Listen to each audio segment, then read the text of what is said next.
and David Farhat. So welcome. If you're in the room, you understand the importance of participating in civic discussion and learning the views of our elected leaders. It's vital to participate in our democracy, and it's never been so vital as it is today. Again, thank you both. The Water Resources Commissioner position, I don't know that a lot of people know what it's about. I used to hear people say, this was way back in the day when I was starting my career in Muskegon, her name was Debbie, they would call her Debbie Drain. I don't know if you remember that, but it was like, what is this position? Someone's in charge of the drain system? So hopefully both of these candidates will inform us as we ask them questions about what their plans are and how they see the future for the county in terms of our water resources. For those of you who don't know us, the White Lake Area Climate Action Council is a volunteer organization, and we advocate for climate actions that reduce carbon pollution, nature-based solutions to create carbon sinks, and the development of green infrastructure. ROAD is a nonpartisan citizen action group, and both of us are nonpartisan. So, because we're in the primary right now, there's not a Republican person at this conversation. But if you are a Republican, you get an opportunity to hear, what others have to say and what their thoughts are around this important role. So Margot is our skilled facilitator. She always does the forums and the education things with ROAD. Thank you, Margot. Our format's going to follow this. So each candidate will tell us a little bit about themselves for 5 minutes, and then we'll go into questions. Each candidate will answer the question and have 2 minutes to respond. And then we'll finish the session with a closing statement by each, 5 minutes each. And I think that's about it. Am I right? Here.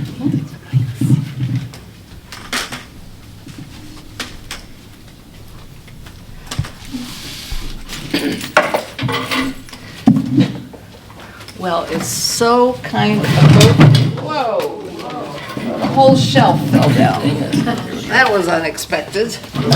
I've never used this podium before, but it's, just leave the shelf down. I'll put my stuff on the bottom shelf. There you go. Jeez, Pete. We're starting with excitement. Yeah. I was joking about the wrecking crew over here, but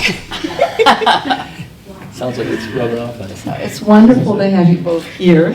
And we could flip a coin to see who gets the first question first, but I think since you got here first, we'll start with you, and then the second question will start with you. Sure.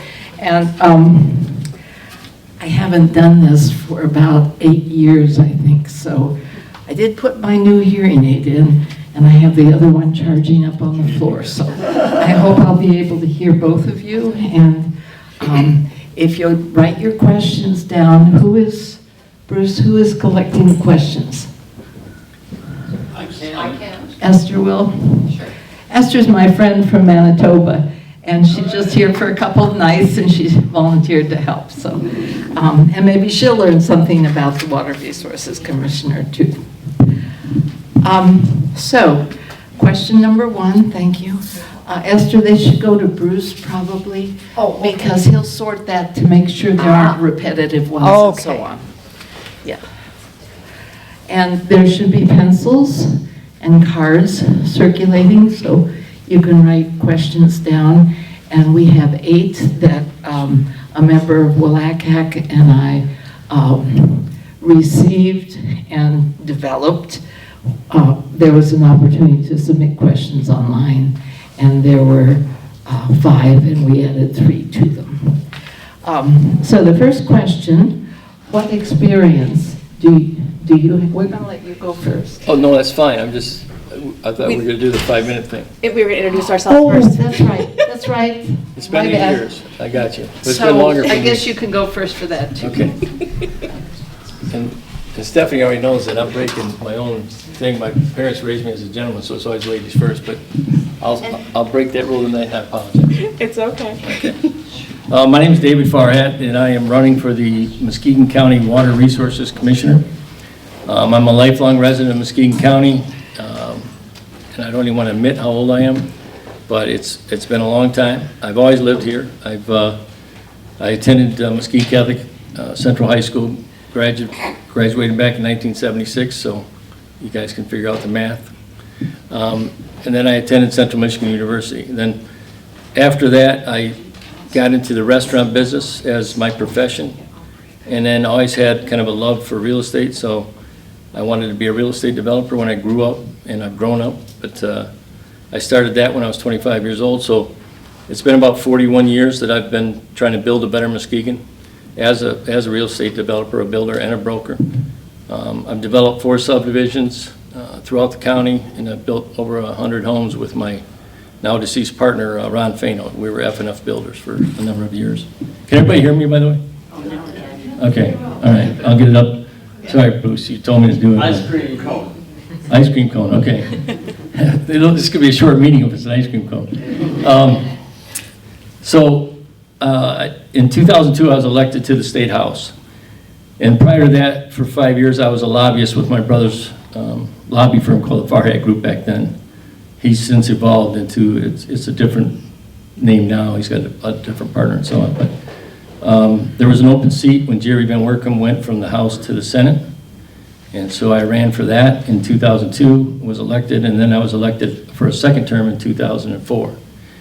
And I served on appropriations the full 4 years that I was there. And then after leaving office, I went back to my brother's firm and did that for another 2 years. So I've been a lobbyist for 7 years, lawmaker for 4, lifelong resident. And my district back in the day was the rural ring around the urban center. So in essence, all 4 corners of the county was my district. And spent a lot of time up here. In fact, I just saw my friend back there. We spent a lot of time on the campaign trails back in the day too. Anyway, so fast forward to today. I'm still a developer, still doing my thing. I serve on the Fruitport Township Board of Review, and my township supervisor encouraged me to do this. And at the time that I was contemplating this, Stephanie and I go back to when I was in office. She worked at Dalton Township at the time, but I didn't know Stephanie's last name, and so I knew Stephanie. But I met her not last meeting, but 2 meetings ago at the Muskegon County Democratic, what do you call it, monthly meeting. So it's not that I'm running against Stephanie, and she's not really running against me. We're both running for this position.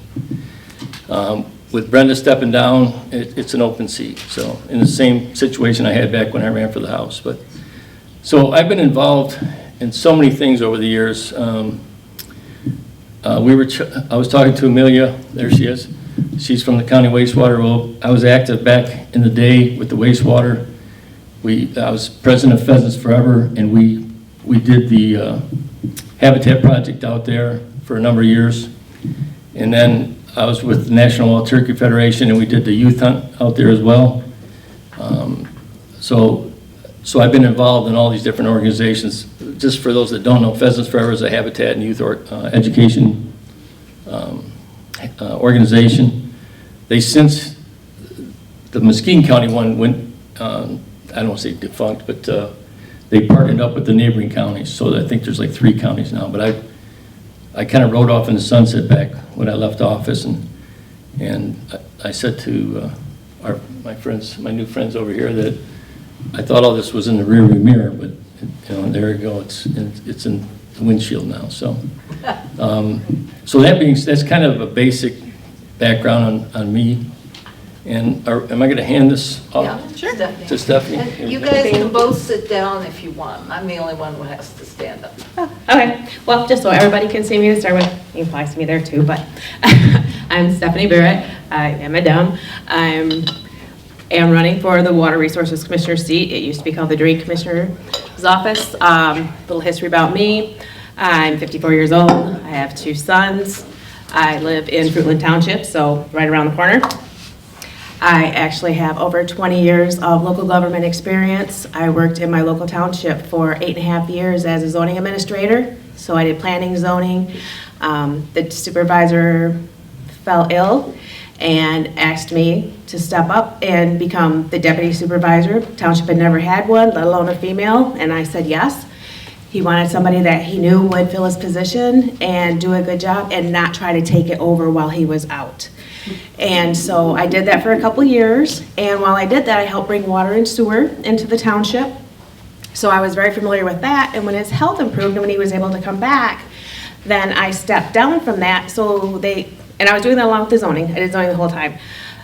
They created a public works clerk position because they're like, we don't know anything about this. Because I was working with the developers, the engineers, I was working with the guys that were putting the lines in, I was working with the people, the homeowners, figuring out where their leads were, how to connect, all of that. So, and then I stopped doing that right before I left. I left there and went to what was then the Drain Commissioner's office. Dave Fisher was the Drain Commissioner at that time. I had actually worked with him as a zoning administrator. We were adjoining counties, or townships, and we would get together sometimes when we had bisecting projects and with the other zoning administrators, Fruitland and Laketon, to just discuss what we were seeing in planning and zoning and what was going on. And so I actually, he had an open position as a drain records clerk. And I'm like, okay, this sounds interesting. Let's learn something new, because I love to learn new things. So I left my job at the township, went there, and was only there a couple of months and got a call from my local village saying, Stephanie, we had a business open up overnight. We need your help. So I got permission to do zoning for my village, and I did that for 2 years. But during that time, I was the drain records clerk for about a year. I actually came in to take care of the records. They were not well managed, and state mandates that you are supposed to keep track of every single drain because each drain is its own corporation. They're each supposed to have their own financials, you're supposed to have their histories, you're supposed to have, work maintenance records, you're supposed to have all this. We didn't have it. So I created a spreadsheet, created all of that stuff. Within a year, I was the office manager. Within a year, I was the deputy. I was the deputy drain commissioner for over 7.5 years. I stepped down in February of 2021. There were a lot of rumors by why I left, but the reason I left was my husband passed away from cancer in August of 2020, and I just needed to be for a while. So Brenda decided about 2 years ago that, she wasn't going to run again, and she's like, Stephanie, please run.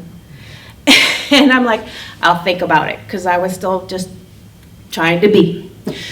I was with my husband for 34 years. How do you,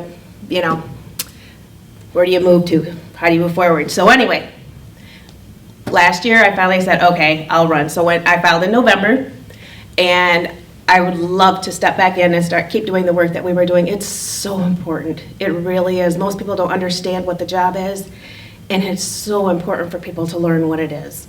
So I would appreciate support for getting back into the office. Thank you.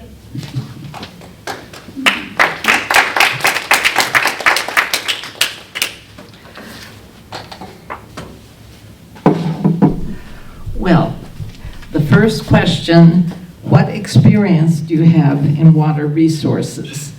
And I said I was going to let you take the first one. Is that okay? That's fine. And you can take it right there. Okay.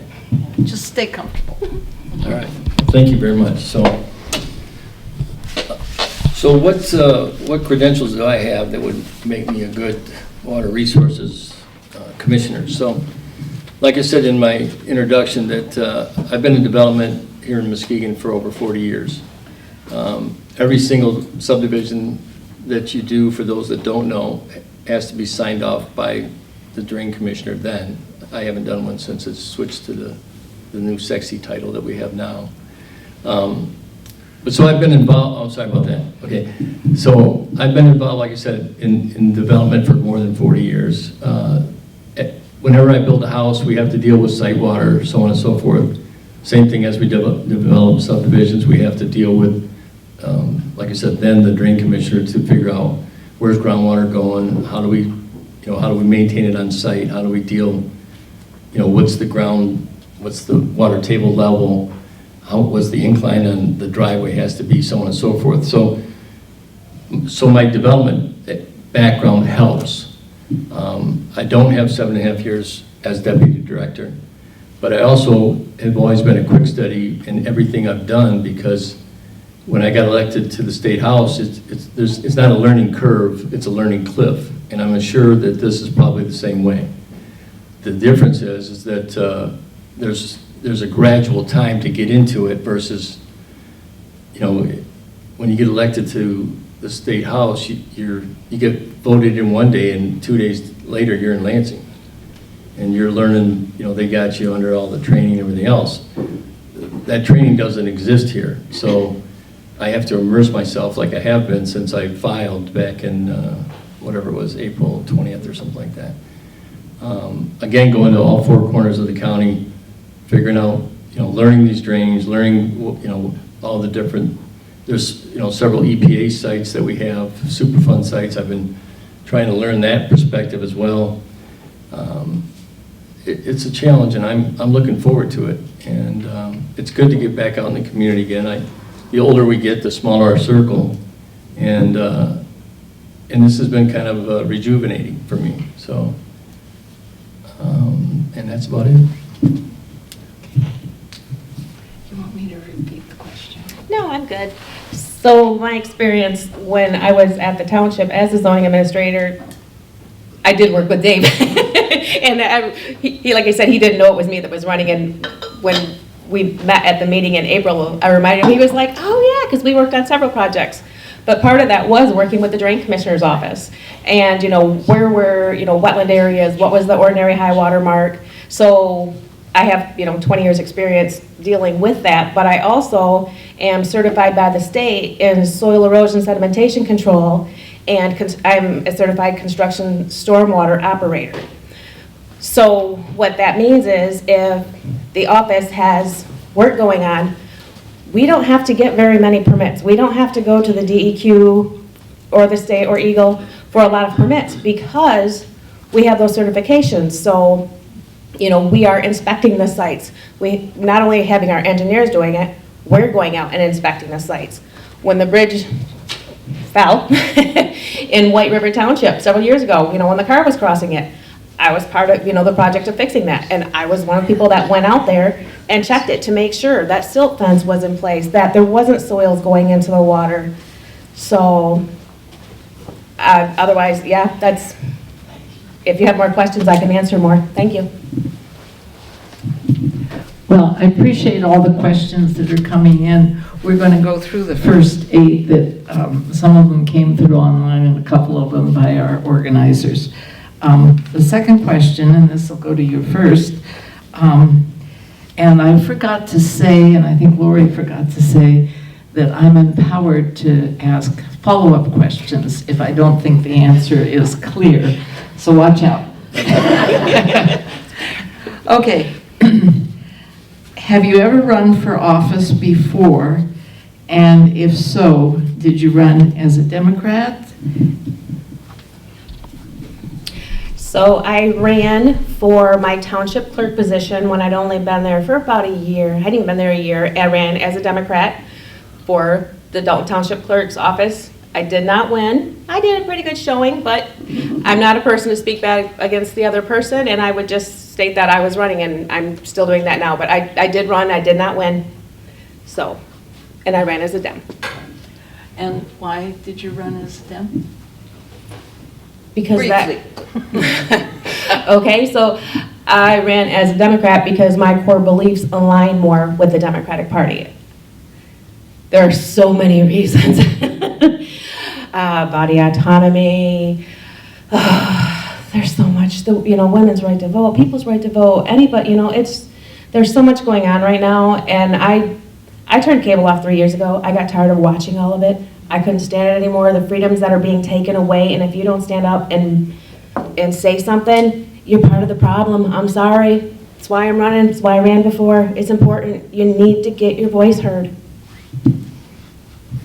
Just to comment, the situation now is a lot different than, what year was it you ran? Yeah, like 2004. Okay. 20 years, but still. Just to acknowledge the history. Yes. Thank you. So, excuse me, I have run before. My first election that I ran for was the State House, actually, was the first time I ran. It was an open seat. They had created after, it was 2002, so after the 2000 census, we created another Senate seat, or they reallocated a Senate seat. So it was an open seat, and I had a choice. And I said this the other day at the Democratic meeting, and it was the first time I actually said it out loud. My sister Debbie Farhat was a state rep in 1986. She ran a heated campaign against Nancy Crandall, then mayor of Norton Shores. She won the first time, and it broke a spending record for a state house seat. She ran again in '88, and then Nancy prevailed in that race, and again, breaking the record for spending again. And I was 28, and my sister was 32 the first time she ran, and then she was 34 when she lost, and I was just turning 30. And back then, it was a different era in both parties. You kind of had the old guard with the Muskegon Democrats, and you had a fledgling Republican Party. I used to joke that you could have a Republican Party meeting in a phone booth. Now, anybody under 50 doesn't even know where the phone booth is anymore. But so I was a little upset that after my sister lost, I felt that the Democratic Party kind of abandoned her. And as a younger brother, you're going to take care of your sister. You know? So when I was approached to run in 2002, I could have filed either way. But I was young, and I used to be a hothead. Okay, I still probably am, I just can't back it up anymore. So I ran as a Republican, and I won. And then I ran for re-election, and I won. And then I lost my third bid for my House seat to Mary Valentine, a very, well-respected Democrat. After losing, I went back to lobbying, which I'll take one of my dad's quotes. So my dad was a lobbyist first, then my brother, and then myself.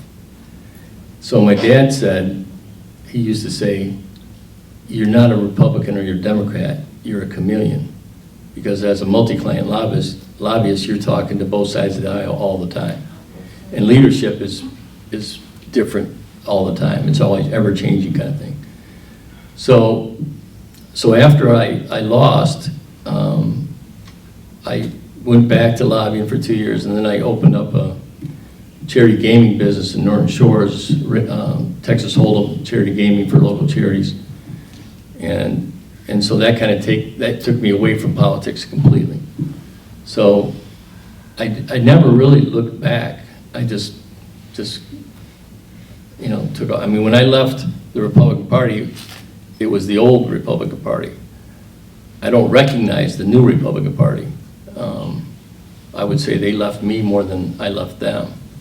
But I'm a fiscal conservative. I'm a social moderate, and I chose to run as a Democrat because that is who I am today. That's where I've migrated to. I'm new to the party, but I'm not new to I'm new to being a card-carrying member of the party. But if anybody knew my dad, he had me putting up campaign signs for Tony Derazinski back in, I was like 12 years old, I think it was. And then once I got my license, then I got shoved into every political race in town. Not necessarily willingly, but my dad always volunteered us to, well, everybody knows politics that sits in this room. You get a tap on the shoulder, you gotta help this, put signs up, do this, do that. So that's kind of my migration. Thank you. I just have to say my ears are bad. And you said you were doing campaigns for charity, not for cherries. No, not for cherries. For charity. For cherries, and it wasn't campaigns. It was charitable gaming. Charitable gaming. So a Texas Hold'em room at the Points Mall, and then over to Northway Lanes, and now it's still there. So.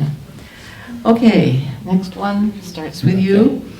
What do you think the most important issues are in the water resources area? And if you want to say more than one, if you could prioritize them. Well, so what I've noticed in my short tenure at immersing myself in this to try to learn what's going on is that over the years we've done a lot of expansion within the drain districts throughout the county, and there's also maintenance efforts as well. But I think that we've kind of supersized some projects over the years. And my opponent, Stephanie had nothing to do with all that. I mean, she didn't, I'm not accusing her of supersizing these projects or anything else. But we've spent a lot of money putting these drain districts in and expanding them. And the reason that my local township encouraged me to run was that they had just received a $103,000 assessment for Fruitport Township's portion of the expanded districts through Fruitport Township. And it was in March, and they're like, we don't have $200,000, sitting in the bank waiting for this assessment that showed up kind of by surprise. But I attended a meeting at Eggleston Township the other day with the EPA was here. And we have all these Superfund sites in town. And some of them span decades of cleanup that's been going on. So in addition, by calling it the Water Resources Commissioner, I feel that it has to kind of involve these Superfund sites as well. And we have to kind of, keep local oversight, keep the stakeholders that are involved in these cleanups, keep their feet to the fire to make sure that these things actually get cleaned up at some point in time. The one I was there was the Beaufort site. That's been almost 30 some years that's been going on. And it was an informal meeting by the EPA, and they're talking about trying to get citizens involved. And I'm like, 30 years later, we're doing this? I mean, we have, I think, around 10 sites in the county, and I think we need to have a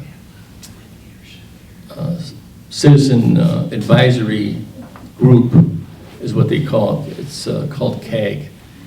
And right now, none of them exist. And I think we need to engage the public to get, to put together these oversight groups and start holding people feet to the fire to work on these cleanups. And then I think the same thing would hold true with the actual Water Resources Commissioner office. I think we need to look at, the institutional memory that exists in our county, but not in the office. And I think it's time that we do that. We put together a citizens advisory group, or council, I should say. And that's kind of what I'm going to work on if elected. Thank you. You want me to repeat the question? Yep. What do you think are the most important issues in water resources? And if there's more than one, would you prioritize them? The number one issue is education. Most people don't know, this group may know, but most people don't know that 90% of pollutants in water is from soil. And that comes from people developing, it comes from commercial development, it comes from industrial development, it comes from people, digging ditches in their backyard. Sediment is the biggest thing, and once that gets into the water, it smothers the biota, which is the smallest life that's in the water, which, affects everything else up the chain. So you need to educate people about that, but not only is it the soil, but anything that's in the soil. If you've had a car leaking fuel, if you've had any type of machinery leaking oil, that's gonna migrate to that water too. And guess what? If you're on well water, it might migrate to you. People don't understand that stuff. They don't think about it. We had one drain site that on inspection, just walking along the drain, they found a 2-foot tall pile of used kitty litter. Not a joke, absolutely disgusting. Letter was sent. This cannot be here. These people had acreage. Why put it right next to the water body? Education, to me, is the biggest thing. People need to understand what's happening to the water, how we can improve it, how we can affect it. But with the Water Resources Commissioner office, the only jurisdiction you have is the legally established county drain. David's ideas are great, but if it's not a county drain, you can only be their advisory, in my opinion, but he could set that up. But as far as the drain code goes, it's only the jurisdiction there, but education to the public, getting people to understand about the water and the water quality and what not to do. I've seen people dump used oil in the drains in the cities, on the side of the streets, not realizing that goes to Lake Michigan. It's education. That's my #1 priority. Thank you. I am not doing a great job of keeping time, so what I'm going to do is raise my hand. Please. And then Bruce somebody is, else, is he doing it? Yeah, well, I'm using what number of minutes for these answers? Okay, good. Do you want to take? you guys are within the limits because he hasn't dinged or buzzed Gotcha. yet. All right, good. So we're doing okay. 5. And they've all hit 4.5. It's Yeah. 2 minutes. Same number again? 2. 2. 2, okay. 2 for the questions. You both violated every single. Well, Be neutral about this. Sorry, I'm a I know talker. it's 2 and I missed I'm just as guilty. Okay, 2 minutes for each of your answers. And in terms of public education, who knows how many county drains there are? 168.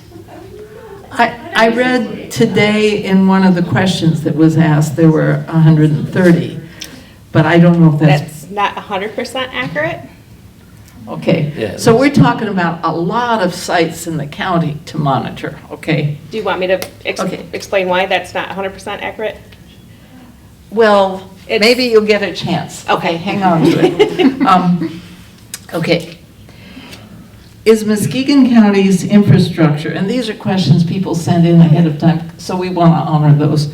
Is Muskegon County's infrastructure prepared for high water level events?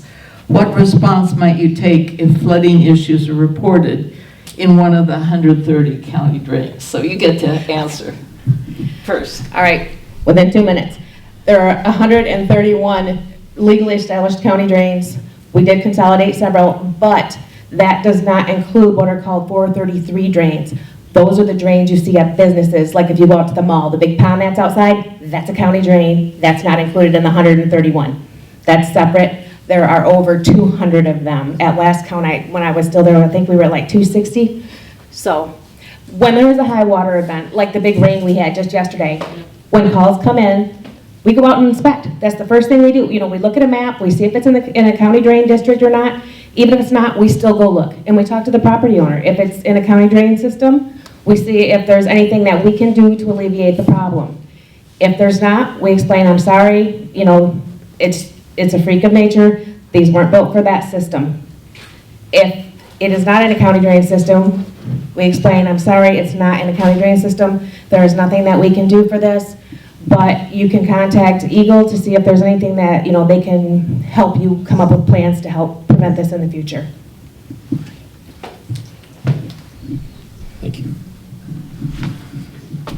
So, is the infrastructure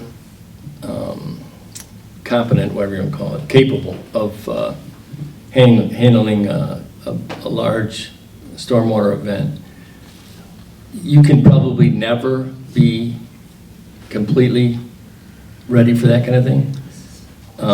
But Amelia, who's from the wastewater, and I don't mean to keep calling her, singling you out, but so the wastewater facility can accommodate a tremendous amount of stormwater, even historic levels. But what they do is they'll flood out the existing crops to deal with the water, and they can take, I think, and this is all from memory, and it's going back to like 2004. But it seems like they could take over 1 billion gallons of water a day. Does that sound right? Our design capacity is 42 million gallons a day.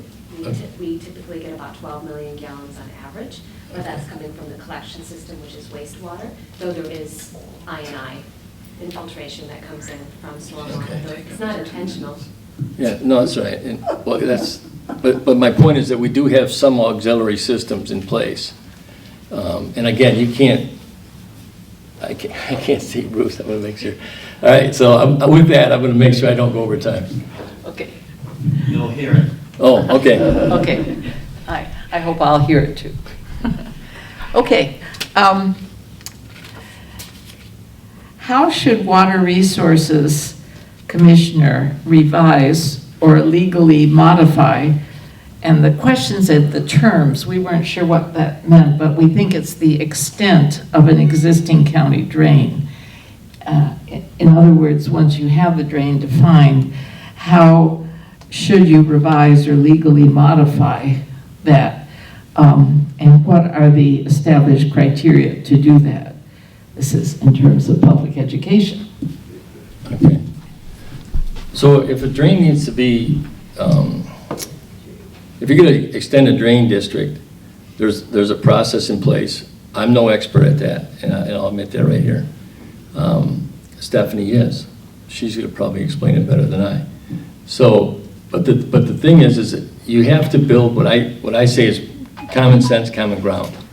We can't just keep doing, supersized projects and burdening the small amount of citizens that are in those districts for the benefit of the entire county or the entire region around those areas. So whatever the process is, we just have to get there by, some common sense and including people's opinions that live in that drain district, because we can't just keep, burden just those people for the benefit of the county as a whole.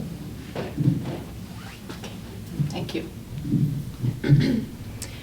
So there is a legal process to change the district boundaries for a drainage district. Normally that is only done when there is a petition or there's maintenance going on. And part of that is there is an actual hearing. If there is a petition to do work, there is actually a hearing held. There's letters sent to everybody within the existing drainage district. So that's the boundaries. The boundaries are established by if there's a heavy rainfall, if there's a snow melt, where does that water go?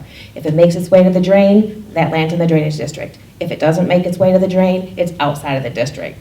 Pretty simple, but in the old days when they did it, because we have drains that were established late 1800s, they just squared it off by property lines. During the whole time I was in the office, we were revising those with the engineers, and you could look at a property and there'd be lines like this, but that actually showed the water flow, and the programs we had would actually help us with that, and the engineers would actually go out and field verify that those were existing conditions. The cost David's talking about, that isn't the boundary, but the people within there will be assessed for any work that is done in there, including reestablishing the boundaries. But some land comes in, some land comes out. It all just depends on, like I said, where does the water go? If it goes to the county drain, then it's in the district. If it doesn't, it's out. Okay, next one's for you first. Give us an example, and this doesn't have to be in your work with the drains, but with anything. Give us an example how you successfully implemented a policy in one of your previous positions. Oh, that's interesting. Boy,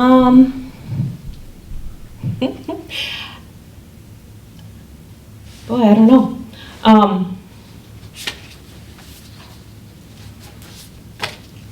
I would actually have to think on that, because I have always just done the job that was put in front of me, and if somebody needed some help, I would help them with it. But as far as establishing policy, I really didn't, because it wasn't part of my job. Well, the question is focused on the follow-through to implement it successfully. Okay, well, for one thing, before I came into the office, there really hadn't been drain assessments since the 1970s, in the mid-70s. Those are the last time drain assessments had been had. What do you mean by drain assessments? So when there's work done on a county drain, okay, first and foremost, for the Water Resources Commissioner's Office, the only thing that the county pays for, the only thing that taxpayers' dollars go for, is for the salaries for the Water Resources Commissioner and their deputy and any staff if they have any. It goes for the office space and office supplies. That's it. Because by law, any work that is done in a drainage district has to be assessed to that drainage district. And so, not a lot of work was done from the mid-'70s forward until Dave Fisher came into office, and then we actually started going out and doing maintenance on different drains, so we had to start doing assessments. Well, a lot of people didn't know what they were. There were generations who had been on property who didn't even know what a drain assessment was. They didn't know there was a drain. They didn't know what it was. They thought it was just a pipe in the ground. Most drains are not pipe in the ground. They look like creeks, they look like streams. You wouldn't know it because they've naturalized over the years. So what I did, and I guess this is policy, I told Brenda, I said, they've never had these assessments before. I want to go out to the communities. So when we had the assessment rules ready, I called every single community that had an assessment and said, let's set up a date and a time, and I'm going to come, I'm going to come to your community, and I will explain whatever you want. So I would not only bring the assessments, I would bring maps, rules, and I was available for any questions they had. You'll have a chance to say more maybe later. Yep, it's okay. Okay, so to get specific, that's going to be hard. Right. Because, I mean, 4 years in the State House, and you're working on policy every day. And for me to single something out that's been 18 years ago, that's going to be a little hard. But through the appropriation process, we would put together funding sources for different things, like we would propose some funding for this or funding for that. And then if it passed, both houses, both Senate and House, and signed off by the governor, then it would go into implementation. But that was state government did that, not just me individually. So I guess if you look at my private life, when I opened up the charitable gaming operation here, first at the Points Mall and then over to Northway Lanes, we would raise money for the local charities, and we would participate as the room. We would profit from that as well. But the real work was what the charities got, and then I would sit on some of those boards to help. Same thing when I was on the Conservation District Board. We would have issues, we would deal with them. And we had staff. Jeff Hawk was there when I was there, and actually Dallas, we hired Dallas when I was on that board as well, who's now the deputy director under Brenda. So I can't, rah-rah anything about me particularly that comes to memory, but like I said, 4 years in the state legislature, I covered a lot of ground, and a lot of that was for here. Actually, I will say this. I put funding in for Little Black Creek on all 4 of my budgets. Now, because I was a targeted seat, the governor vetoed them. But I didn't veto them, though. Great example. Okay. Another example. Give us an example of how you handled a disgruntled group. Shut the alarm off, because this is going to be a long story. No, I'm just kidding. I'm teasing.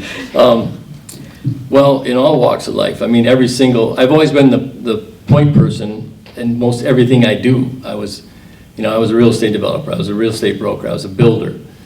I was a lobbyist. I was a lawmaker. I serve on the board of review for the township. And I guarantee you, when I first got on that township board review, everybody would come in just madder than you can imagine. But through education, like you said, they finally started to understand that, number one, it wasn't us doing it, it was the state mandate, and it was tied to the inflationary rate out of Southeast Michigan. So once we explained it to them, we'd quote, talk them off the ledge kind of thing. Some people would come in and literally it was a cup of coffee was the difference, but they just didn't understand it. It was the price of a cup of coffee, I should say.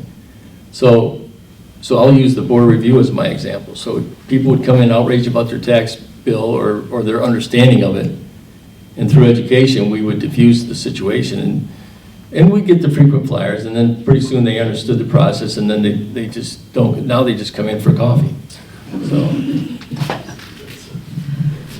Does anybody not know what board of review is? Esther, you might not know because you're from Canada. They are the complaint receivers when the tax taxes are sent out, and if people have a complaint, they come to the board. Is that correct? Yeah, that's, yeah. It just tax assessments, I'm on the Fruitland Township Board Review. Yeah. Tax assessment. So, since Esther's from Canada, I figure she might not know. Okay. Yeah, just like Dave said, it's education. We have in the Water Resource Commissioner's office, it's called data review. And that's when there's a project, we have to actually draft all the numbers. We have to have the financials for everything that has spent and everything that is going to be spent. And by law, you're supposed to give the apportionment. That's just your percentage of benefit is how they describe it. But for us, a percentage isn't anything. It doesn't mean anything to people. So we always put a number next to it. And people would come in and we would get large groups and we would have people that would come back and they'd go gather another group and come back and another group and come back. But it finally came down to the point where, it was just trying, just explaining to them, this is the history of the drain. This is why the work was done. This is why the district is the size it is. This is, why these costs are what they are. We would sit down with them and actually show them the breakdown. This is the engineering cost. This is the, the excavator cost. This is, the cost for putting the notices in the paper. This is the cost for sending you the mailings. It was really education. And I would tell people, I understand that you're upset and that you don't like this and you still might not like it when you leave here, but at least you'll know why. And that's how you bring it down. You actually, make it relatable to them. Education. And I will say that we got a bill at our house. We don't have any creek view at all where we live. It's just flat. But we're in a drain district, and so we were assessed for around $1,300 that could be paid over 20 years. But we didn't have any drain benefits at all that I could see, but they thought we did. Okay, this is the last of the questions that were sent in, and then we'll start with your questions. Our climate is changing, and you're getting it first. Our climate is changing significantly due to fossil fuel pollution. Heavy rains and heat are impacting water resources, and residents of Muskegon County also.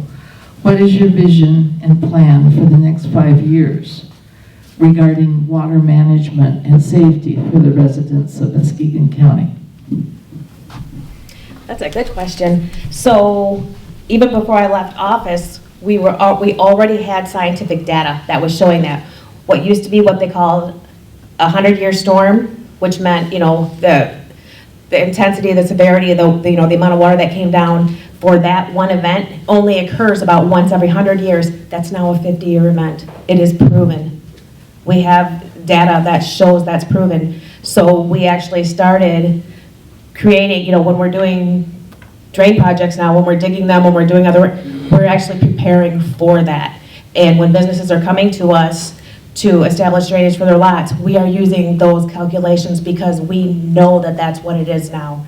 And we worked with Ottawa County, we worked with Allegan County, and we worked with, Kent County ended up joining in, but we worked together to come up with stormwater standards. So it's not just Muskegon that had them, we came up with these other engineering firms and with the other counties to try to come up with a solution. You need me to repeat? Are you okay? No, I can remember that far back. Can't go too much farther with that. So, kind of dovetailing with what Stephanie said, is the amount of drains that we have, there's also inter-county drains that that flow through our neighboring counties and then flow through Muskegon as well. And so I can appreciate what you're saying, and that having a plan, a 50-year, instead of the 100-year plan, to have it 50 makes a lot of sense. The country as a whole, the globe as a whole, is wrestling with the fossil fuel footprint versus the electric vehicles and so on and so forth, and that's above our pay grade. I mean, to figure that out. Second of all, we're only here for 4 years, by the way, not 5. So somebody's gonna have to figure out that last year. So, Alice? yeah, probably. So, basically, and I don't mean to just mirror Stephanie's comments, but realistically, we have to figure out how are we going to deal with all this, with the groundwater, whether it's, subterranean groundwater, or if it's drain water, or if it's what's flowing through our counties from neighboring counties. We're going to have to, pull everybody together and figure this all out. And the stride from, a 100-year event to a 50-year event makes a lot of sense to me, so. Thank you. Now, I have a problem because some people here ask questions that may have already been adequately addressed. So the way I'm going to handle this is I'm going to read you the question and raise your hand if you want me to still ask it. If you feel you know enough, don't raise your hand and we'll move on to the next question, okay? What are your qualifications to serve as Water Resource Commissioner? Have we dealt with this adequately? Okay. What is your educational background and what experience do you have with water resources? Are we okay? All right. Raise your hand if you really want them to answer the question. I mean, you asked these questions. Do you believe in climate change? How do you think climate change affects the Water Resources Commissioner? Yeah. Okay. Yeah, I believe you can't live in Muskegon, Michigan and not believe in climate change. With our 4 seasons, we experience everything. And when you get to be, my age, in my mid-60s, 66, I remember the snowfall in was it 1978, I think it was, the banner year. I mean, I was 17 or 18. We had a ball. It was fun, But for the real world, it was scary, We got off school. We got, all that kind of stuff. But, so yeah, I believe in climate change, first and foremost. What was the part of that? How do you think it affects the Water Resources Commissioner? Oh, okay, so I spent a lifetime actually on the lakes and rivers of Muskegon. In fact, I had to come off of it last year when they had the meeting about the launch ramp that they were talking about. And that's when Brenda first announced that she wasn't running again. And I was upset that I had to come off the river because it was beautiful out. But so I've seen the river up and down and change and so on and so forth. I'm talking about Muskegon River, by the way. I used to live on Moon Lake, so same thing. I saw the water tables up and down, the wrestling with the channel, to dredge the channel there, what they've done with dredging the channel at Muskegon. If anybody hasn't been down to Pure Park, it's incredible. It's the biggest beach I've seen since I was a little kid.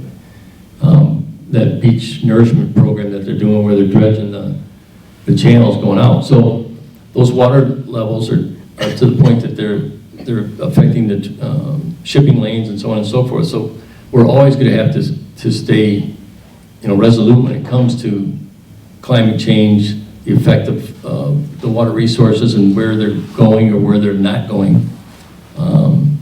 It's a big county. There's 175,000 people plus that live in this county, and we're going to have to deal with that for decades to come, a lifetime to come, actually. Unfortunately, we only get to take a 4-year stab at it. So yes, I believe climate change is happening. I've seen the data. I know it does. So one of the things how it impacts the drains is one of the things that we've been doing is, besides looking at the 50-year term, what's now 50 years instead of 100 years, we also started, and we got a lot of flack for this, people were said that we were planting pretty flowers in the drains. As part of the projects, when we're doing them now, when we're doing work, when we're dredging at all, if we touch the sides at all, we are putting plantings in there, and we're not just putting down fiber and putting grass seed on it. Most grass seed is 3 to 4 inch roots. That's it. We're planting native species that have 3 to 4 foot roots.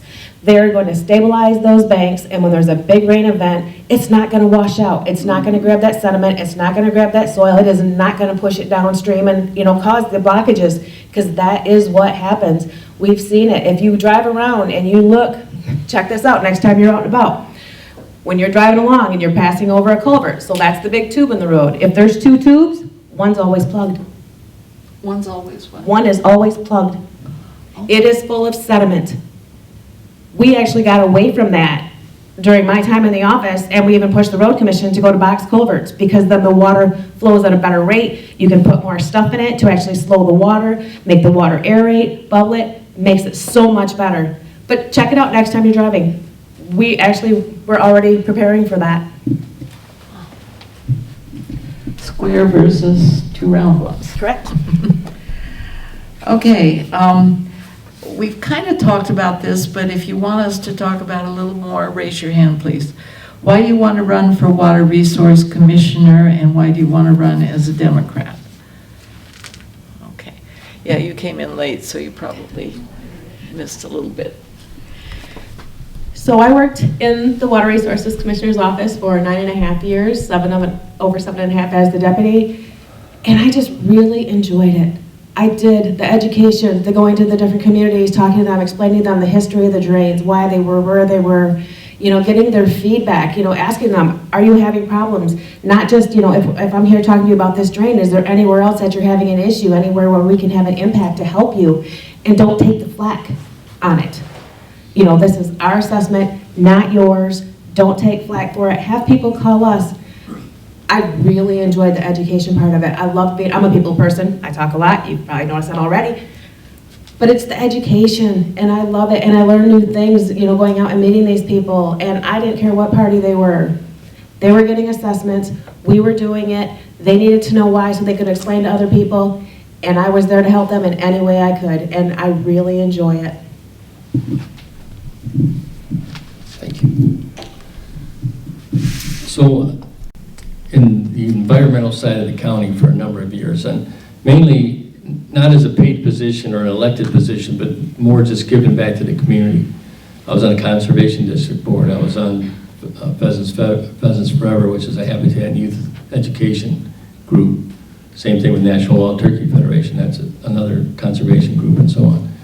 I'm an avid boater. I've been out on the rivers, the streams, the lakes, Lake Michigan, so on and so forth. And so, to me, I had a passion for the outdoors since I was a little kid. And so that's kind of what's driving me to do this. As far as the why am I running as a Democrat versus any other party, this job is the least partisan job and should be nonpartisan job, but it's in the actual Constitution. And so all 83 counties have to have a drain commissioner by law, by statute, by the Constitution. And the reason being is that without that, back when you started the inception of Michigan, the state, this was a bog. They didn't think it was inhabitable other than by the Native Americans that were already here. So that's why there's one in every county, is that they have to deal with water and the movement of water and the control of the drains, so that we can continue to thrive as a society, as humankind in all 83 counties. So that's why I'm running is to take care of what's been here since the inception of Michigan. And my passion as an outdoor, avid boater and so on and so forth, sportsman, and kind of quote anything outdoors is kind of my thing. And what you said before is you feel the party has left you, and that's why. Well, but even then, it's been 18 years. I mean, It's been a long time, yeah. So, It hasn't. You ran in 2018 against Zach Lyric as Okay, Republican. we don't want audience, I want some I'll get, honesty. I want to get to the questions, okay, okay? but I'm more than happy to talk about that. The Water Resource Commissioner also serves on the Board of Public Works. What's your background regarding county wastewater and solid waste operations? You've addressed that a little, but I maybe want to say more. Okay, so I don't want to keep going back to my tenure in the House, but the wastewater, a lot of people don't understand that Muskegon's wastewater is a global, it's been there have been people from all over the world that have come here to see and give us accolades for the wastewater. I was immersed in that when I was in the House, and then afterwards, staying active with these youth groups and stuff. We did Pheasants Forever did a habitat project out there. National Wild Turkey Federation did a youth hunt out there. The Conservation Board, there was parallels there. So I've had, and not to mention I had to develop, on my subdivisions, we had to develop, whether it's city sewer or septic or, water migration, retention, all those kind of things. So it's been my lifetime, what do you want to call it, wheelhouse.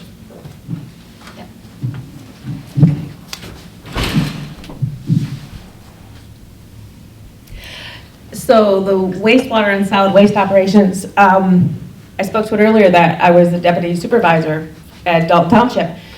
While I was the deputy supervisor, I was appointed as the alternate member for the wastewater policy board and the Muskegon water policy board for northern Muskegon area.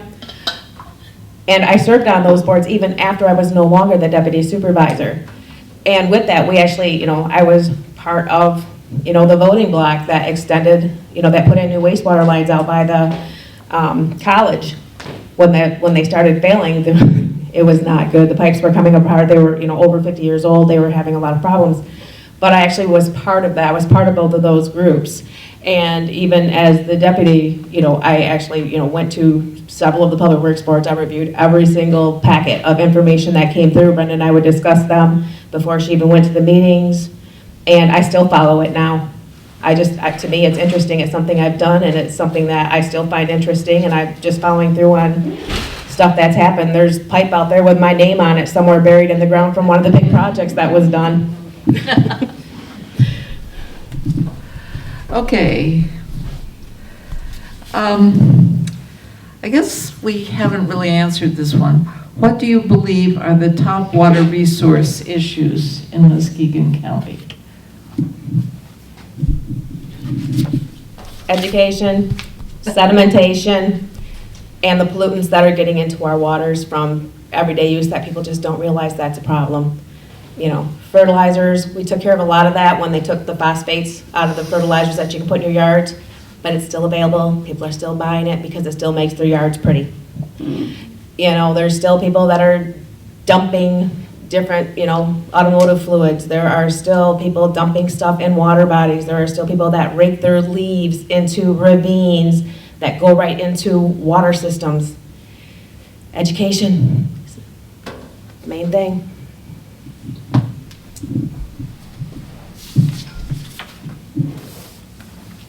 So I think probably the most important thing, we've done a good job expanding the districts and doing those things and putting in new projects. I think that we can do better at maintaining the old projects.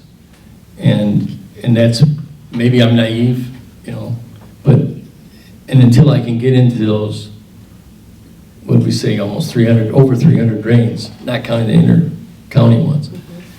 So the maintenance of the existing is one thing. The sedimentation that Stephanie brought up is probably, in my opinion, the second. Because water's always moving, and when it's moving usually, some kind of silting or sediment with it. Again, we've done a good job. When I say we, the county has done a good job about planting the vegetations and things that, again, Stephanie has said. But I think we can probably do more. And I know, and I'm going to take a little bit of my time to ask a question. So we've combined some drain districts in the past. Correct. And it seems as though that maybe there's other ways similar ones that we could combine as well. And you don't have to answer this. I just think that that's something we should look at as well. Because for your comment about your house, so you're in a drain district, but you're not getting a direct benefit out of what you're being taxed, the $1,300. My neighbors are. Yeah, but I'm just saying maybe, some of those go back to the 1800s. Maybe we got to revisit some of those and see what's up.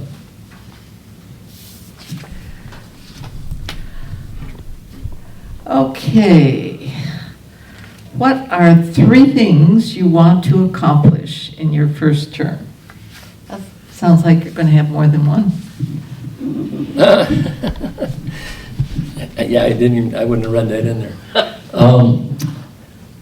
Well, the one thing is the education part of it, but it's more the community involvement is what I would like to see happen. I'd like to kind of look at a correlation with Eagle and with the EPA on some of these other sites that they're not quote in the drain districts, but they're in some cases they're a part of it. They're embedded in it, and I just think that we need to get more people involved, because this is in all 4 corners of the county, all the reaches, far reaches of this county. There's drain districts everywhere, and you know we should work with the EPA to put these citizen oversight groups together and start having a network that's county-wide, not just district-wide. So, how many was I supposed to say? 3? 3? I wasn't counting how many you Yeah. did say. Well, actually, that's only 2, but I'll yield my time.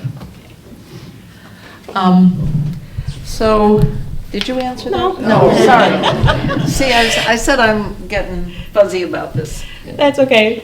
I don't know if I have 3 either, but, like I said, first and foremost, education. But part of that is visiting the communities, having more public discussion. It's important. I was actually talking to a supervisor just a little while ago, telling her that that's one of the things I want to do. If her board or even her residents want to talk to me about something going on, let me know. I will come there. That is me. That's the type of person I am. If you have a problem and you need me to come look at something at your house and, hopefully you're in a drainage district, but I will be there. But I think that's the big thing is, just making yourself available and, educating people and helping people when you can, because that's just the way I am. If I can help you with something, I'm going to. I'm not that person that's going to go, that's not my job. I'm the one that's going to show up and say, okay, how can we fix this? How can I help you? What can, if it's not me, who can I get you to? And that's a big thing. I want people to I want them to feel that they can approach me as the Water Resources Commissioner, that they can come to me with issues, with problems, with questions, with concerns, and I want to be the person that can answer them. I think that was only 2, but that's okay. Well, that's even. Okay.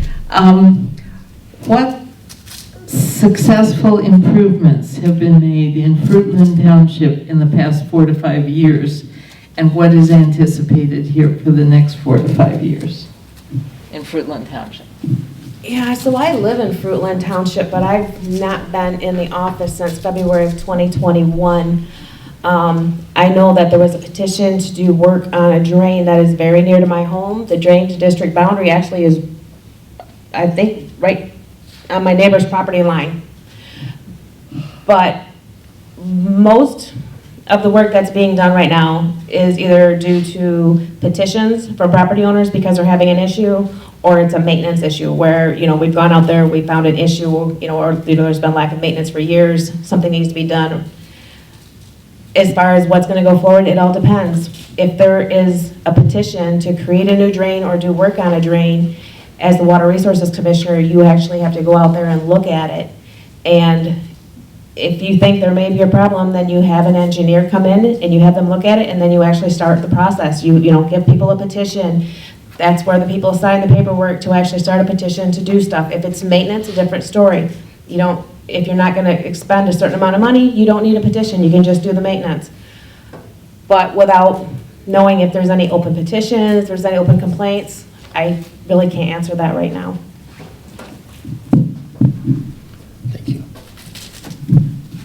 So, the specific question is Fruitland Township, but realistically, we have to assess all the townships and municipalities in the county. We can narrow, anytime you get anytime there's turnover in any elected position, you're going to take the time to assess the entire body, not just Fruitland Township, for example. But to answer specifically about Fruitland Township as well, is that, day one on the job, if Fruitland's the hot spot, then we have to start there. But we can't just limit it to just one township. because most of these drains span more than they span the whole county for the most part. But, so what I would do, day one, I would go and work with the deputy that exists and go out and meet with the local elected officials and the citizens from Fruitland and start to weigh this and plug it into the system. And the system takes time, and it's going to take time. And a lot of these issues aren't going to get solved in a 4-year term, and so you have to have some kind of plan in perpetuity as well. So that's kind of how I would look at it. It goes back to that, you know, common sense, common ground thing. So.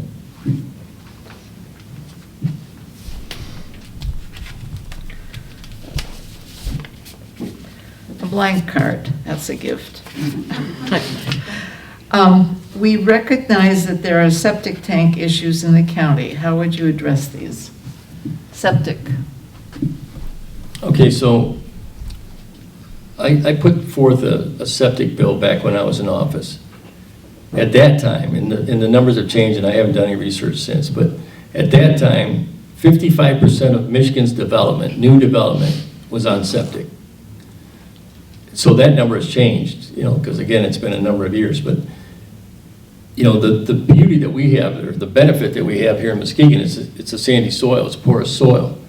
So septics work here, where if you go to Grand Rapids, you have clay, you have gravel, and that's problematic over there. I know that Eggleston Township is dealing with issues right now with septics, and they want to expand their storm, or their sewer system.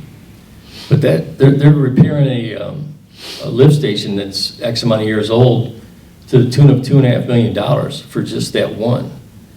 You can't share that on just the road that it services or the neighborhood that it services. It's got to be spread out. That cost has to be spread out more and more. Fruitport Township, homes in Fruitport Township have doubled in 7 years, the cost. I don't know how young people that are getting married and having kids, how they can even think about affording homes of those kind of dollars anymore. So septic is an issue, but it's a manageable issue in my opinion. Do you need me to repeat the question? Sorry. So the question was, we recognize there's septic tank issues in the county. How would you address these? So part of it is, it's actually pretty interesting. While I was still in office, we started testing on the drain systems, on the different drains that we were working on. We actually put in water quality stations. And we actually had a firm that would come in, they placed them, and they would go through and they would do the testing. And it was supposed to be, just to kind of monitor the water quality. One of the things we had heard was that, when you have big farm areas, that, the farmers are the biggest polluters, and the farmers were saying, no, we're not. We know what we're doing, we've been doing this for generations, this is a big cost to us, we're not gonna do it. But as we're doing some of these projects, we started putting in these water quality monitors, and we found, that in some of those areas, they were right, there was not a lot of fertilizer in there. But we did find 2 septic system issues that the homeowners didn't even know about. They were leaking underground. They hadn't bubbled up, because most people don't know that their septic's leaking until their toilet won't flush, their sink, the water doesn't go down the sink, or their yard floods. Not a great sight, or their basement floods. We found it through water testing, because it was actually infiltrating, and we were able to pick that up and notify the homeowner and the health department, because they're the ones that have to step in and take care of that. But by doing that, it helps to keep that out of the drains. So that's actually how you do it. You just do the water quality, and I stand by that. You do the testing, and you actually find this stuff by accident. We weren't looking for active septic leaks. And after we found that, Brenda actually sent out flyers to all the homeowners in the areas, how to take care of your septic tank. It was available through the health department. She mailed them out to the homeowners in the area, just so that they would know and have the information.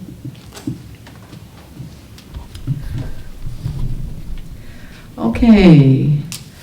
What are concerns you'd like to see addressed in the White Lake area? So we have these big chemical plants a little bit north of here. Actually, there is one, I think it's just outside of the boundary of the Pearson Swamp Drain. I don't think it's inside, but we actually were following that.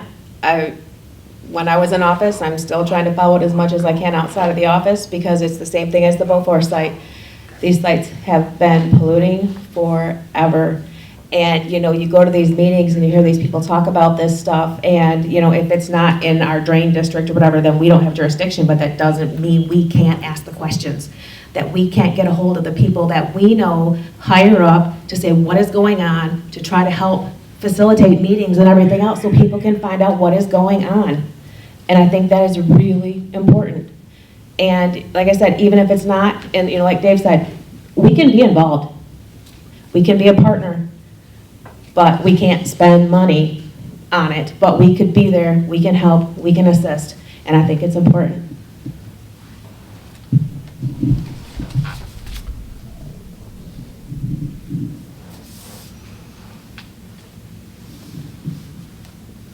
Okay, so I've mentioned about, you know, on these sites, the Superfund sites. What came up in this 4-hour meeting that I was at the other day is that, so there's issues at the state level, and then there's issues at the federal level. And we need to call upon our elected officials, you know, on the State House and State Senate side, and then also our congressmen or Congress people from DC. And they're, you know, obviously every locale in Michigan has those representatives. So we need to have a community forum where what I'm going to propose is that we do it, you know, twice a year. So every 6 months that we bring in the state legislative team and have them answer questions that people that are a lot smarter than me are going to ask. And then at the federal level, you know, EPA is almost autonomous, and they really shouldn't be. They claim that, and so did the state. People claim that they're doing what this, you know, what statute says, and I say that some of this is administrative rules, and they're taking liberty with that. And if we need to change those laws, we have to lobby to do so. And it has to be born out of a room like this with grassroots people that care about their community. But we can bring these people, call them on the carpet, stakeholders and beyond, and say, you know, this is what's going on. This has been 30 years, 40 years, whatever. What was it? They used to call it the Temple of Doom. Is that still here? Yeah. Yeah. And it's kind of been ignored over the years, I'm assuming? It's being monitored. There's a guy who works there. Is that right? Yeah, being monitored. Yeah. Well, I don't want to run over my time, but You're at it. okay. For those of you who don't know, the Temple of Doom is a kind of pyramid thing that was constructed over a big waste area. And I think it's in White River Township, is that right? Montague Township. Montague Township, okay. It's in Montague Township, and it was created by Hooker Chemical Company, and they employ a person monitoring it, as far as I know. That's the Temple of Doom. And the pictures that came out at the time. That's not my name. I just want to know. I didn't name that. I just, that's what was expressed to me back. It's very Yeah. apt. Okay, I have a question that's a combination about what it means to assess. And I have two questions I'm going to combine together in the interest of time. Can you talk more about the cost sharing by homeowners, the county, and developers? And is there any way to more widely distribute costs beyond drain district, given that the benefits may be more widespread? Well, again, that goes back to, and we both have agreed on this, that, you know, the drain districts themselves, they're prescribed and defined. So the only way to get a larger participation or shared cost is to have a bigger drain district. Now, some people are going to have a problem with expanding those districts and including them. So, you know, maybe we have to look at some creative way to do something countywide, because there's a countywide benefit of what this office does. But it's not necessarily shared by the county, because these districts are prescribed. And so, maybe there's something that we can look at, with the county leaders as well, and say, is there some way to do this without just running around and expanding the districts? And that's really, to my knowledge, that's all that's out there. The negotiations with developers, that's a consensus for the most part. So I didn't understand that. so, okay, so if let's say, we'll use Brenda as an example, because she's the seated water resources person. She, in negotiations with, as these developers are looking at these areas that are inside the district, they have a meeting of the minds kind of thing, and then that's their participation. Now, I'm not saying that she signs off on it, because it's usually an outside engineer or consultant that's helping to determine some of these things. But the only way to, like I said, to make some stakeholder pay more than others is to negotiate it or have a broader district. I think the question also intended just to clarify for our education how the costs are worked out between, say, a township and the individuals who are in the drain district. But maybe you can address that. Collaborate. Yeah, so the way that it was done the whole time I was in office is when there is a drainage district and there is an assessment for it, we automatically charge the county 20% off the top, because the county does benefit from the work that is being done in that area. And then we charge the township or local municipality, city, whatever, 10%. Now, for the Pearson Swamp Drain, it was in 2 townships. It was in White River Township and it was in Montague Township. So we actually figured out the acreage of what was in each one and then divided that 10% by that amount, so that so it wasn't an equal amount, because they didn't have equal amount of lands in there. So we actually would distribute it between the 2. So 20% off the top we would charge to the county. 10% next would be charged to the local municipality, because residents as a whole do benefit from that. As an example again, Pearson Swamp Drain, when we put that bridge in, it's not just the people that live around it that are using that bridge. When people are driving that road, they're using it, and they're not just from there. But the remaining 70% has to be charged to the property owners. That is state law, that anybody who benefits from it is charged for it.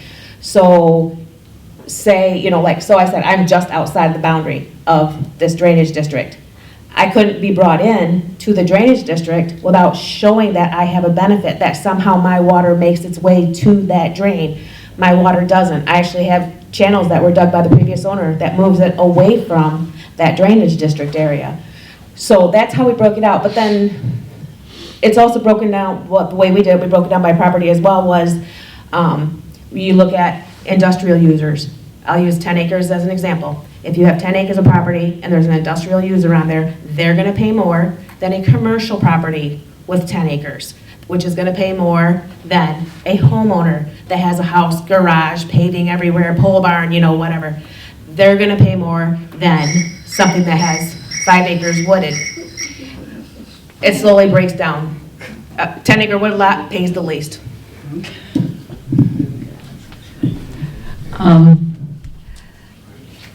How will you work with land developers? I have 3 more questions, okay? How will you work with land developers to maintain the qualities of our water resources? And specific examples, please. 2 minutes. Oh, it's easy. That's what I was talking about a little bit ago. We did the stormwater standards that we worked on with the other communities. Those actually are prescribed numbers. If you're developing A, you do B.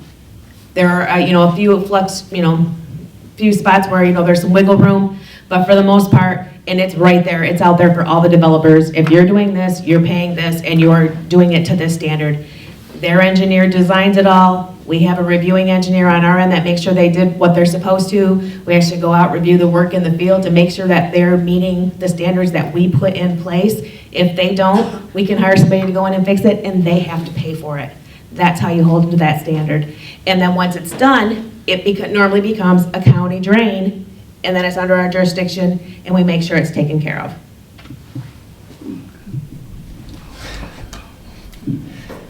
I don't even know if this is like legal here tonight, but I can't really expand on what she just said. I mean, you know. That's fine. So I'll relent, or what do you want to say, whatever it is. We'll let you have the next question Yeah, first. there you go. As you just deserve, so. Can each candidate talk about their experiences working with local tribal nations? And real quick, can either of you name, and you can jump in at the same time if you want, can either candidate name the tribal nation with offices in Muskegon? What's The Ojibwe have an office, but Yeah. what do they call? the Manistee tribe has one on Yes. Hackley and Barkley. Okay, so you're both informed, that's good.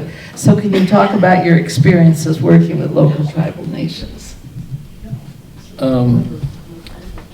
So Larry Romanelli, who's and I can't say the wrong name, so I'm not. Yeah, okay, there you go.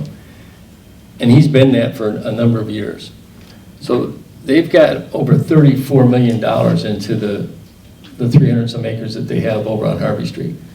And they've fought this fight over and over and over again. And it's a political nightmare if you're the county of Muskegon, because all the cards are stacked against us. So over the years, I've had to deal, when I was in office, I was dealing with their request to try to get something to happen on that end. And then post that, they've called us on the carpet with both Fruitport Township, my brother and I as quote lobbyists, to see if we could help. They have their own lobbyists, and that's part of that $34 million that they've spent. So, and then they're also precluded from getting involved in statewide races and campaigns. They can't support, donate, whatever, at the state level. I don't know if there's a prohibition at the county level or not. I don't know that. But so yeah. So as far as all the tribes, because they're all under a compact, and there's 23 casinos statewide, but the compacts are usually like 6. There's 6 casinos here and 7 in this one, and 6, and it changes, and then they have to be renewed from time to time. And it's 8% into the state and 2% to the locals. That's in this quote compact. So, and we're not going to get into the whole casino issue, but yeah. So I have dealt with them. Oh, Good timing. right on the spot. So I really haven't had many dealings. The only dealings I've had is with the people that I know that are part of the tribes. But if the casino expansion were to go through, there would be negotiations because they are their own recognized Sovereign nation. sovereign nation. So they don't have to follow specific rules and regulations that we have in place. It would be an open discussion, and they're aware of that, and they know that there is a need there. They don't want to pollute the waters. They're trying to get it cleaned up. So, I think they would be a really good partner with the office, but I've not had a lot of experience working with the tribe itself, but I've known lots of Native people, so. Now, here's one that's going to really surprise you. Uh-oh. Does either candidate forage for wild foods? Sorry. No. What do you mean? You mean like forage, like hunt, or just go to do? I mean, just. I think forage means I don't go- vegetarian rather than. Woods. Yeah, I'm out in the woods, but I'm not. I don't bend very well. Through back surgery, I don't bend over very good. So. Well, do you have any plans to increase edible plants in riparian areas? And are you interested in working with foragers to identify zones where water pollution might make foraging unsafe? And I think you're first here. So that gets really tricky because the Water Resources Office has easements along any of the county drains. They're not open to the public. So they're not open for foraging. That land belongs to the property owners. We have easements. We don't own it. So we can't allow you to go there and forage. That is up to the property owners. So hopefully that answers that question, but also I don't forage unless you count my fruit trees out in the yard. And anyone is welcome, I think, to talk to either of these candidates afterwards if you have a follow-up question I haven't done well enough with. But are you okay with the question here? Is this still the forager one? Yeah. Yeah, actually, yeah, I'm okay with that. I'm going to ask a question again of Stephanie. So anything that's within the drain has a sediment purpose. And so most of the vegetation that's planted on this, well, I'll call them the sidewalls or whatever I call them, they're absorbing the contaminants that are flowing through there, and they're holding them in place so that they don't break loose and go further downstream. So I would question the ability to even eat things within the actual drain that's the physical drain, not the district where, the peripheral or the buffer zones. But I don't think you should be eating those plants out of the drain itself because they're there. It's not, it might look like a creek or a tributary, but its purpose is for water runoff in quote drains. So, and I appreciate somebody that's willing to forage, but if you're out for morel mushroom, don't eat them out of the drain for sure.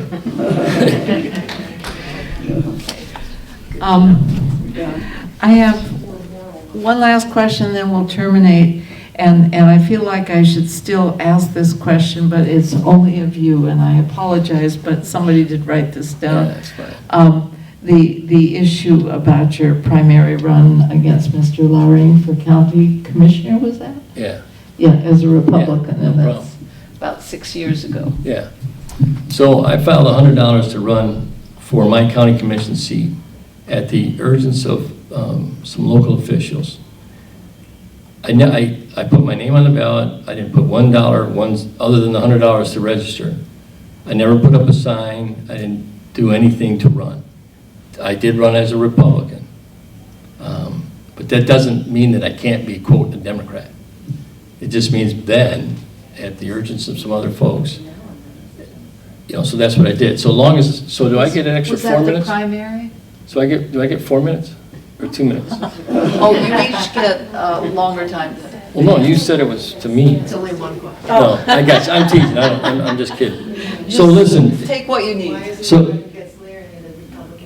So here's the thing. There's somebody in the crowd that wants to call me on the carpet. So for those of you that have run for office, it's not the courage to win. It's the courage to lose. It's the public embarrassment if you lose a race. So whenever somebody puts their name on a sign and on the ballot, I applaud them. They should be championed for doing it. Either party. This is the least partisan office countywide that we have. I would argue that it should be nonpartisan, period. And it should be, but it's a constitutional amendment, so we either got to do it by a referendum or we got to, go with signatures and go on and so forth, or put it on there by the legislature. So if somebody wants to call me on the carpet for spending $100 and getting in the race 6 years ago, so be it. Go, vote for Stephanie or vote for Zach, in the general. There's nothing I can do about that. This isn't about the rearview mirror. This is about what's going forward. And I have no problem sticking around afterwards and talking to anybody that wants to talk about it. But my name's on the ballot alongside Stephanie in the Democratic primary. You made it in 2 minutes anyway. Yeah. Good for you. I forgot that we promised a closing statement to each of you. Yeah, I think we're probably. It's going a little over our time. I'll Are be we- really quick. Are we okay with that? Yeah. We'll give you the first word. Actually, I'm going to yield my time. Because Because we are over time. well, not only that is I'm 66, she's 54. I got to use the restroom before. I just wanted to thank everybody for coming out tonight. I thank you for taking the time, for actually thinking out, very good, valid questions, and I appreciate you. We'll be here. Thank you.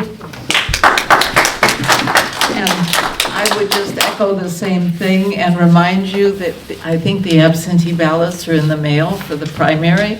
And even if you're voting on a Republican ticket, I hope you learned a lot tonight, even though these two will be on the Democratic Democratic ticket, and then there'll be a more contested race in the fall. And don't forget, vote for the senior millage as well. Okay, thank you. Yeah, thank you.